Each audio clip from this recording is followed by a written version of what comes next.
বৈভব সূর্যবংশী নামটা খুব ট্রেন্ডিং চলছে, তাই না? অনূর্ধ্ব-19 Asia cup final, India versus Pakistan. মাত্র 348 টার্গেট ছিল। সূর্যবংশী ব্যাট করতে নামলো 2 ওভারে 31। এমনভাবে ব্যাট করছিল মনে হচ্ছিল 10 ওভারে 348 টার্গেট।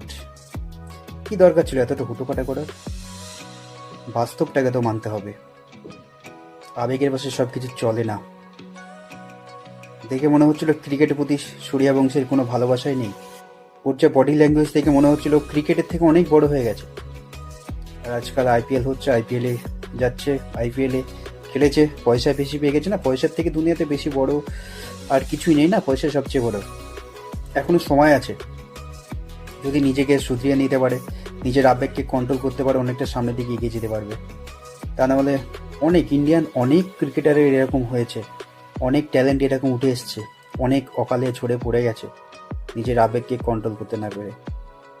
সব সময় আগ্রাসী অবশ্যই দরকার, কিন্তু আবেগটাকে কন্ট্রোল করতে হবে না?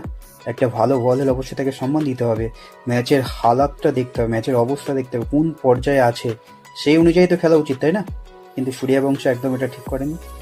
তবে অবশ্যই এর থেকে শিক্ষা নিয়ে সামনের দিকে এগিয়ে যাওয়া উচিত, আমি যেটা মনে করি।